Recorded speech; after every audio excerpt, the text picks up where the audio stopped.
bahwa anak itu di dalam lingkungan sekolah itu mendapatkan perlindungan kan gitu ya. Namun yang terjadi di lapangan kan ternyata kasus bullying ini kadangkala kita bukan berarti saya bicara bahwa guru ini membuli secara sadar, kadangkala kita sebagai guru tanpa disadari Iya. kita melakukan bullying kepada peserta didik. Pendidikan anak kan berawal dari rumah nih. Seyogyanya atau seharusnya tuh harus mendapatkan perhatian, kasih sayang. Itu kan dimulai dari lingkungan terkecil dulu, yaitu rumah. Kalau melihat alasan kenapa yang di Temanggung ini sampai bisa membakar sekolah, merusak fasilitas sekolah, itu ya mungkin karena perhatian bisa dari rumah, tidak mendapatkan secara maksimal, ditambah lingkungan sekolah tidak menampung itu.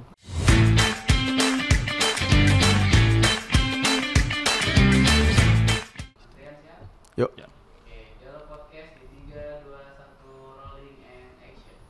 Oke, Assalamualaikum warahmatullahi wabarakatuh. Apa kabar nih Pak hari ini? Alhamdulillah. Sehat ya? Sehat semua. Oke, kembali lagi di Dialog Podcast. Ketemu lagi nih bareng Pak Revi Triano dari SMP N7 Kota Cirebon. Dan kali ini didampingi oleh Pak Yohanes Prayitno. Ya. Oke, mungkin sebelum kita ngobrol-ngobrol jauh, memang tema kali ini adalah kenali bahaya perundungan pada anak atau bullying ya, yang memang saat ini lagi ramai diperbincangkan, ya kan? Tapi sebelum kita ngobrol lebih jauh, mungkin bisa diperkenalkan dulu kalau Pak Revi kan sudah tahu nih, ketua OSIS, pembina OSIS ya, pembina OSIS SMP Negeri 7. Kalau Pak Yohanes sendiri? Saya ngajar bimbingan konseling, Bimbingan BK konseling. di SMP 7 sama PPKN. Oh, oke. PPKN dan BK. Ya mulai ya. Hubungannya sama anak-anak gitu kan, siswa gitu kan. Tapi sejauh ini memang ini ya Pak, kasus-kasus kesiswaan itu sering ada ya Pak? Siapa dulu nih? Sweet. Pak Yohanes. Sejauh ini sih pasti ada, di setiap sekolah pasti ada, begitu juga di SMP 7. Pasti ada untuk istilahnya permasalahan, pasti ada lah. Ya. Kalau nggak ada ya namanya sekolah luar biasa berarti. Oh yes. Apalagi anak-anak zaman sekarang. Aha. Iya. Nah, karena memang kan tadi permasalahan anak-anak ya, siswa SMP khususnya, mereka ini kan juga baru mencari Transisi ya. transisi, mencari jati diri gitu kan. Dan seperti yang terjadi ini baru-baru ini ada seorang siswa SMP di Temanggung nekat membakar sekolahnya gara-gara sakit hati dibully sama teman-teman dan gurunya. Nah, ini sebenarnya mungkin bisa dijelaskan nih penyebab bully pada anak, kemudian bully itu sendiri ada jenisnya ya Pak ya? Ada jenisnya ya. Dari kalau kita mengacu kepada Undang-Undang Nomor 35 pembaruan di 2014 itu, bahwa anak itu di dalam lingkungan sekolah itu mendapatkan perlindungan kan gitu ya. Namun yang terjadi di lapangan kan ternyata kasus bullying ini kalau kita melihat data KPAI aja bertambah sebenarnya kan gitu ya. Makanya di dalam pelaksanaannya bahwa sekolah melakukan upaya, beberapa sekolah sudah melakukan upaya dengan adanya program ramah anak sebenarnya Mas. Melakukan program ramah anak ini adalah untuk pengawasan dan meminimalisir tindakan bullying terjadi. Nah, kalau kita melihat kasus yang ada di Temanggung itu sebenarnya kan ada indikasi dari teman-temannya juga. Kemudian katanya sih kalau melihat berita ada kejadian bahwa si siswa ini tidak diapresiasi hasil kerjanya seperti itu. Akhirnya dia melakukan reaksi membakar sekolah gitu kan, yang sangat memprihatinkan di sini. Berarti siswa ini kan sudah melakukan perencanaan yang luar biasa ya dengan membuat bom molotov segala macam. Nah, ini yang perlu kita antisipasi adalah dengan adanya kondisi seperti ini, bahwa plus minus dalam era digital ini kan berarti kan anak mengakses untuk melihat bagaimana cara membakar gitu kan, membuat bom molotov. Nah, ini yang kita perlu minimalisir adalah perlu adanya sinergi antara pendidikan di sekolah, rumah dan masyarakat seperti itu. Oke. Kalau menurut Pak Yohanes sendiri? Sebenarnya kalau kita melihat di kejadian yang baru viral di Temanggung nih, ini saya kok korelasinya semua itu pendidikan anak kan berawal dari rumah nih, dari orang tua otomatis ya kan. Kalau anak seyogianya atau seharusnya itu harus mendapatkan perhatian, kasih sayang, itu kan dimulai dari lingkungan terkecil dulu yaitu rumah. Kalau melihat alasan kenapa yang di Temanggung ini sampai bisa membakar sekolah, merusak fasilitas sekolah itu ya mungkin karena perhatian bisa dari rumah tidak mendapatkan secara maksimal, ditambah lingkungan sekolah tidak menampung itu. Anak di sekolah kurang perhatian, kurang apresiasi. Misalnya anak sudah melakukan segala sesuatu, kalau kita di rumah kan kita pasti istilahnya dalam tanda kutip memuji, memberikan support pada anak. Nah harusnya lingkungan sekolah sendiri harusnya juga memberikan hal yang serupa. Kalau kita lihat yang di Temanggung ini mungkin kan udah ngasih tugas, katanya malah disobek ya tugasnya, atau mungkin malah nggak dianggap, wah kamu siapa gitu kan. Nah ini tugas kita sebagai pendidik harusnya tidak seperti itu.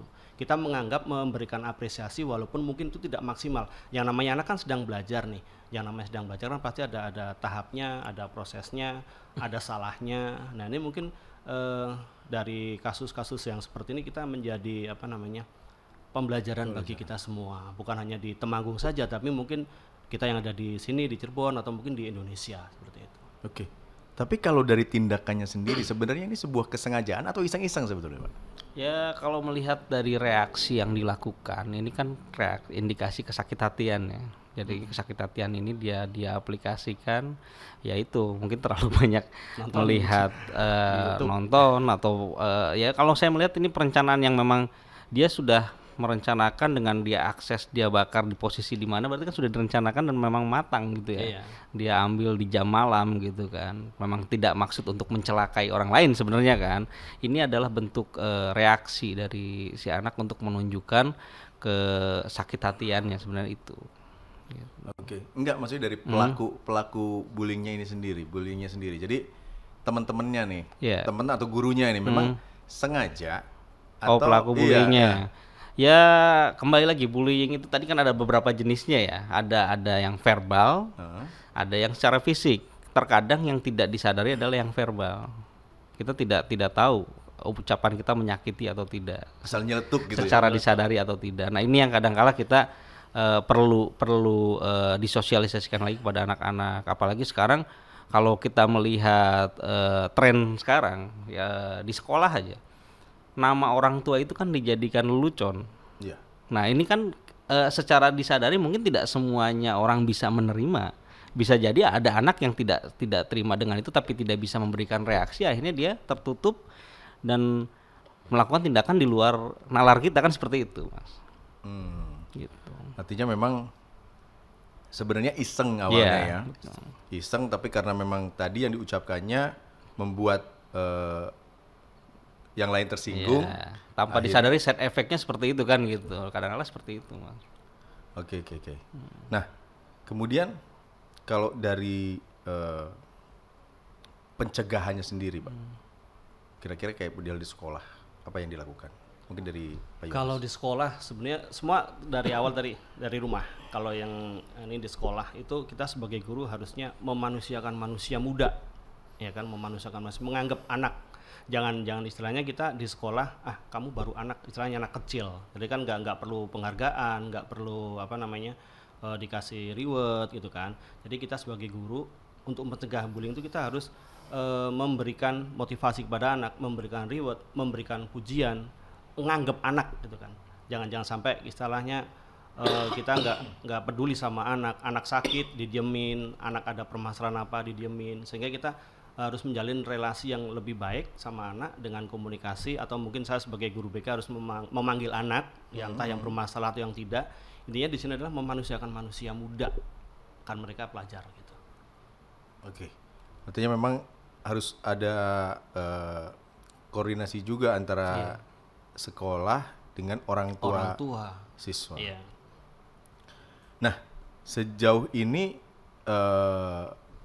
kan kadang ada orang tua yang menganggap bahwa anak saya itu sudah baik gitu kan, karena di rumah juga kadang mereka mengikuti apa yang orang tua inginkan, ya disuruh ini. nurut gitu kan. Iya. Tapi ketika di sekolah ternyata Iya. berbeda. Ya. Apakah memang ini dampak dari pergaulannya di lingkungan sekolah atau bagaimana, Pak? Ya, kalau kita melihat bahwa kembali kepada karakter anak itu kan macam-macam. Ada yang introvert, Iya. ada yang terbuka, ya ada yang ketika merasakan ada masalah dia lebih berani mengungkapkan pendapatnya. Ada juga yang lebih memilih untuk menyimpan sendiri. Nah ini kadangkala dari orang tua hanya menilai secara garis besar, oh anak saya tiap hari di rumah, ada di rumah tepat pada jam pulang sekolah juga di rumah, nggak kemana-mana, tapi tidak secara mendalam menanyakan apakah ada permasalahan atau tidak, melakukan pendekatan secara emosional. Kadang-kala anak tidak terbuka kepada orang tua, kan seperti itu ya. Malah kadang lebih terbuka terhadap guru ya Pak ya, gitu kan. Apa yang dirasakan, permasalahan yang dihadapi seperti apa gitu. Bahkan banyak kejadian-kejadian yang saya tangkap itu beberapa hal yang anaknya pendiam di rumah, tapi ternyata di luar nalar dia melakukan tindakan misalnya merokok.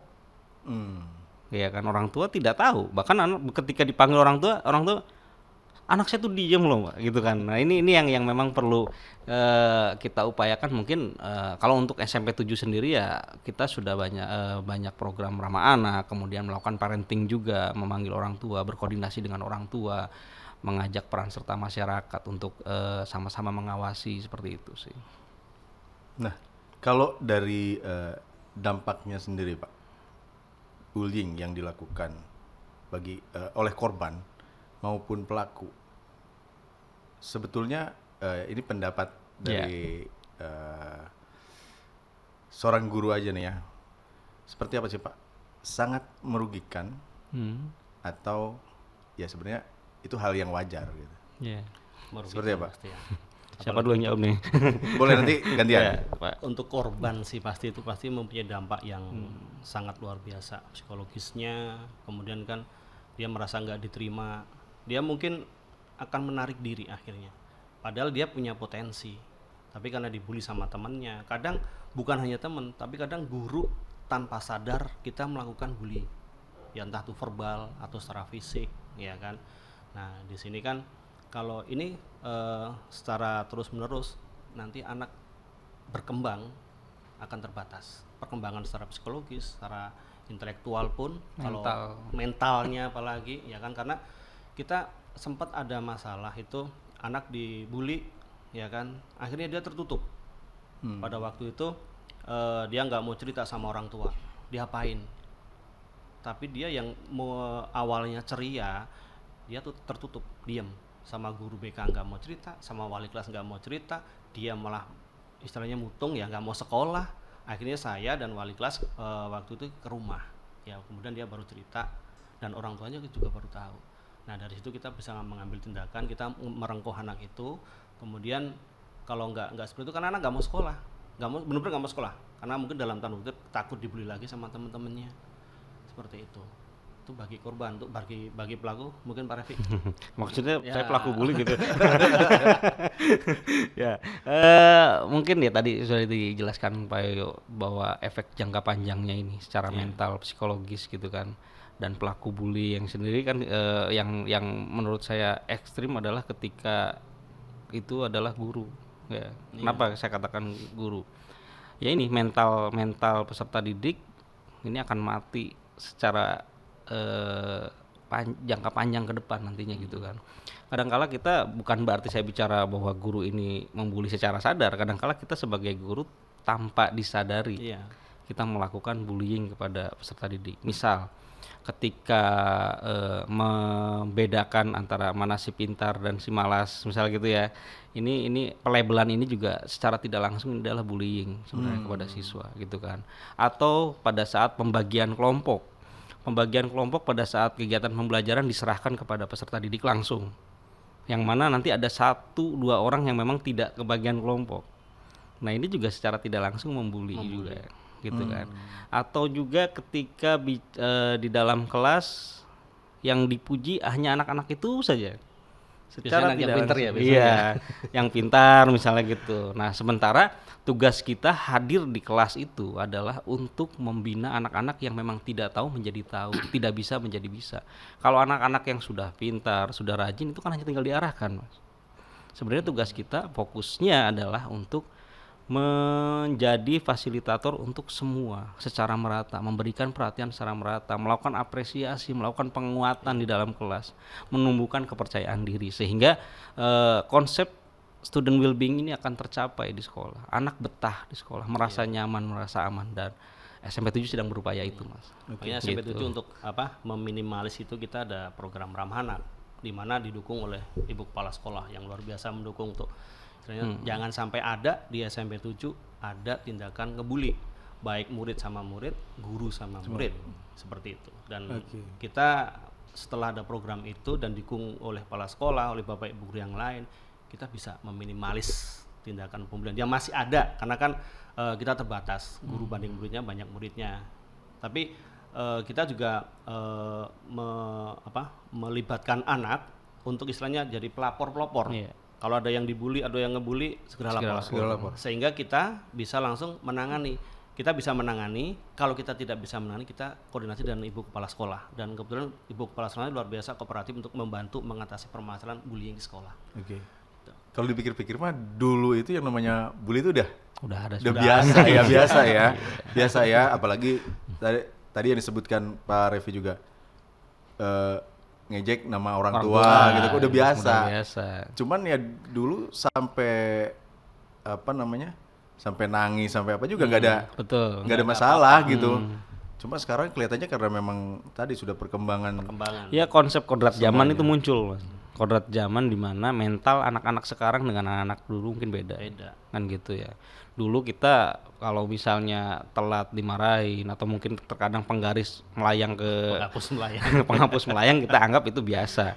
Tapi kan dalam kondisi sekarang itu tidak pada mental anak sekarang gitu. Nah, makanya kita sendiri di sini melakukan punishment, assessment atau melakukan treatment kepada anak-anak ya memang harus menyesuaikan dengan kodrat zaman itu tadi. Kan zaman saya sama Pak Ribu juga beda. Gitu. Kalau zaman dulu salah lapor ke orang tua bukan dibela. Ya, dimarahin bisa, tambah digaplok bisa. Zaman sekarang Noel, waduh bisa panjang terus. Kalau ngomong dulu, mungkin bisa cerita Pak Revi punya cerita, Pak Johannes juga punya cerita. Pernah nggak waktu sekolah dibully? Pernah. Kalau dibully dulu mungkin saya ngebully kali ya. Enggak. Kalau dulu saya kan kebetulan sekolah di Bandung itu di salah satu sekolah yang memang backgroundnya adalah lingkungan militer di sana. Ketika telat itu benar-benar ditendang. Tapi ya kembali lagi mentalnya kan mental anak-anak dulu ya cuman berdiri terus senyum. Kalau sekarang mungkin beda cerita kan gitu ya. Jadi ya memang itu kembali mentalnya yang beda. Mungkin Pak Yoyo punya cerita yang beda. Kalau saya dua-duanya. Pertama saya jadi korban, tapi dulu belum ada istilah bully, belum ada. Belum ada. Saya pernah saya nggak ngerjain tugas, saya dihukum sama guru saya waktu itu potong botak, ya kan. Saya dibuka, diolok-olok sama temennya. Terus saya nggak bisa ngerjain diolok-olok sama temennya. Karena saya jadi korban, setelah saya mikir, wah kalau saya seperti ini nanti saya bisa nangis terus. Waktu itu saya nangis, Mas, ya kan. Tapi ganti hari saya nggak mau dong kayak ini, saya jadi pelaku. Balas dendam. Dan biasanya kita mencari yang lebih lemah gitu kan, mencarinya itu kan. Nggak mungkin yang lebih ini kan kita nggak berani gitu. Jadi sebagai siswa tidak boleh lemah, ya tidak boleh lemah, tapi juga tidak boleh jahat. Tidak boleh jahat, kan? Betul. Apalagi sama teman sendiri. Nah, ada nggak sih Pak? Ya tadi mungkin contohnya ada sih kan Pak Johannes nih. Dia korban tapi dia juga pelaku. Gitu. Kebanyakan seperti itu. Kebanyakan seperti itu. Jadi korban-korban bullying ini ketika dia punya kesempatan dia akan melakukan hal yang sama kepada orang yang lebih lemah dari dirinya. Untuk ya sebagai pelampiasan kan gitu ya. Jadi kebanyakan pelaku-pelaku bullying ini justru tadinya korban. Seperti itu, korban-korban dari bullying. Dia ingin melakukan sensasinya apa sih ketika dia sudah melakukan bullying kepada orang, ternyata enak juga kan gitu. Nah ini melakukan lagi kan gitu, seperti itu. Korban biasanya kelas 1, nanti Iya. begitu kelas 2 dia punya di kelas Nah, gitu kan. itu. Sasarannya seperti itu biasanya. Oke, jadi ada hukumnya tuh Iya, ya. betul. Iya kan? Cuman kan sekarang udah nggak boleh ya seperti itu ya. Dengan program ramah anak kita benar-benar memperlakukan anak luar biasa, dengan harapan dengan kita melakukan program ramah anak, anak bisa berkembang lebih maksimal, lebih optimal dengan berbagai kemampuan, di mana sekolah mendukung kemampuan anak. Iya. Seperti itu. Oke. Ya ini ada data nih sepanjang 2022 misalnya nih KPAI mencatat kenaikan signifikan kasus bullying. Ya, ini sekitar 226 kasus atau meningkat 4 kali lipat dibandingkan tahun 2021. Ini luar biasa kan? Ini dari banyaknya berbagai kasus bullying pada anak juga, setiap sekolah tentu punya langkah-langkah pencegahan. Tadi mungkin sudah dijelaskan oleh Bapak-bapak tentang program ramah anak ya. Nah, mungkin biasanya berapa kali diundang nih si anak nih? Berapa kali dikasih tahu lah? Mungkin di sekolah untuk kamu nggak boleh seperti ini. Nah, menyadarkan mereka berapa lama biasanya, Pak? Harus berkali-kali, dan kita tidak boleh lelah untuk mengingatkan dan menyadarkan, karena memang tugas kita Tugas di sana. guru itu seperti itu. Jadi Itu kan udah diutarakan sama Pak Repi. Kalau tugas guru hanya mendidik anak yang udah pintar, udah bener, udah nggak zaman istilahnya. Tapi kan tugas kita yang pokok sebagai guru adalah membuat anak yang belum bisa menjadi bisa, anak yang dalam tanda kutip nakal untuk bisa berubah tidak menjadi nakal. Itu menjadi kebanggaan sendiri. Dan biasanya saya sama Pak Repi ini malah lebih bersahabat sama orang-orang yang dalam tanda kutip di sekolah Spesial yang ya. spesial gitu kan. Ya mungkin Bapak Ibu guru yang lain mungkin aduh udah angkat tangan deh. Udah sama kita berdua.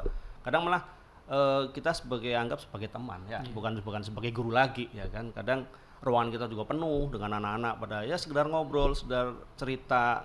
Nah, kadang dari cerita-cerita anak tuh muncul permasalahan. Wah, ini Mereka ini, iya. baru keluar ya Iya, ceritanya. baru Ya. keluar. Makanya nyambung dengan kejadian kasus di Temanggung itu kan, ada statement dari kepala sekolahnya bahwa anak ini caper.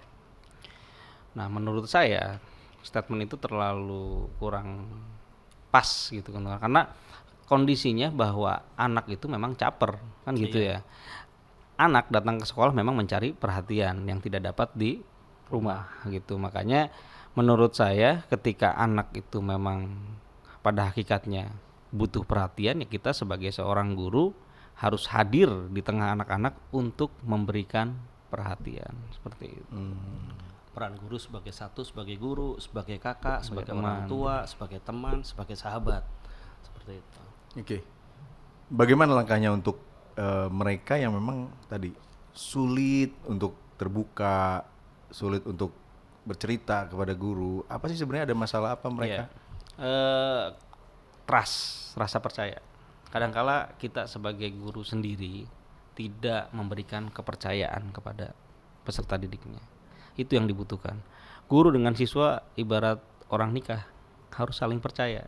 Gitu kan. Kalau kita sekarang gurunya saja tidak percaya kepada kemampuan peserta didiknya, bagaimana siswa mau percaya sama kita? Bagaimana dia mau terbuka? Bagaimana dia mau menceritakan permasalahan dia? Seperti itu, Mas. Gitu. Oke. Dari Pak Yohana sendiri? Apa nih? Nambah apa? Tadi langkah-langkahnya untuk mereka yang enggan untuk bercerita.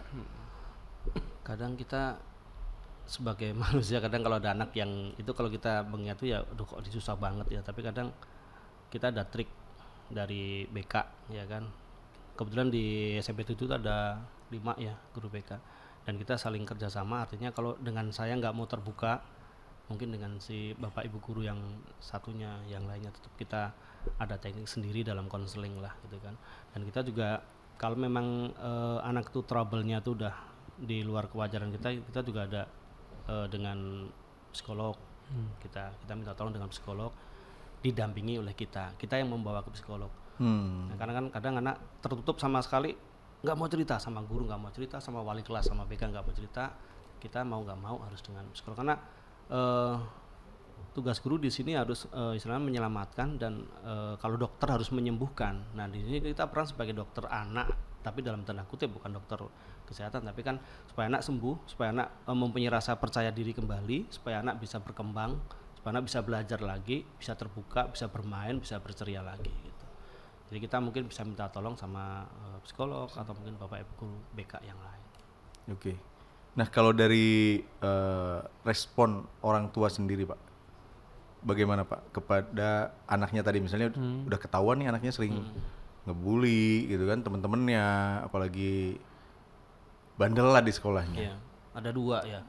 Yang satu tetap nutupin anak saya tuh di rumah ya, seperti yang diutang Pak Revi tadi, baik ini dan sebagainya. Tapi ada juga yang kooperatif. Kita mencari solusi. Kadang juga sempat ada anak yang marah-marah nggak terima karena anaknya ngebully orang lain. Gitu kan? Anak saya tuh nggak seperti itu. Di rumah tuh sholatnya bagus, nggak pernah main kemana-mana, ya kan. Tapi itu kan di rumah.